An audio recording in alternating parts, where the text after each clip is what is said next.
जन्मे महू इंदौर रहे, बने थे 14वीं संतान। संविधान निर्माता रूप में बन गई जगत पहचान। दीन दलित के रहे मसीहा, बाबा साहब दिए सहारा। संविधान पावन गाथा में अमर रहेगा नाम तुम्हारा। तो आइए सभी लोग बाबा को याद करते हुए कहना है, क्या कहना है? जय बोलो मिलकर बोलो, मेरे बाबा साहब की जय बोलो। जय बोलो मिलकर बोलो, मेरे भीमराव की जय बोलो।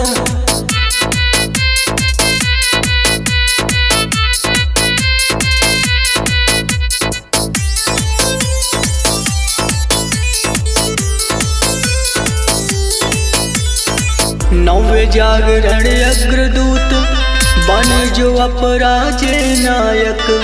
विज्ञान अध्यात्म और दार्शनिकता के थे बाबा प्रचार विधायक। उच्च शिक्षा विदेश में प्राप्त कर ज्ञान का अपने किए प्रसारा।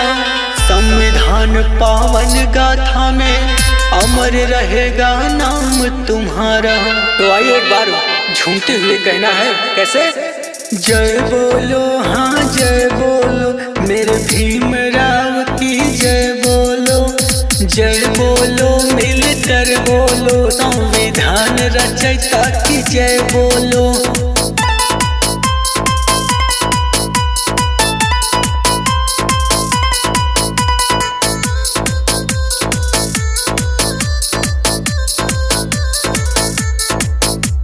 विपरीत परिस्थितियों में भी जो समता भाव लिए चलता, जाति धर्म से ऊपर उठकर तर्कों से प्रत्युत्तर करता।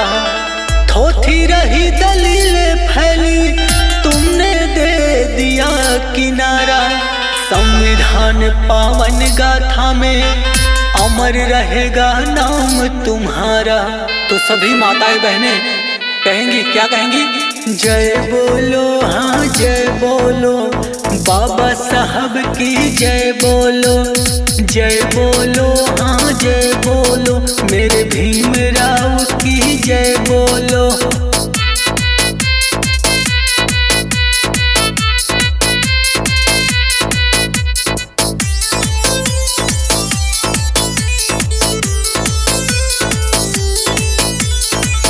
बोधिसत्व को प्राप्त कर जो विद्वान वही बन जाता है। रूढ़िवादिता खत्म किया जो वह भीमराव कहलाता है।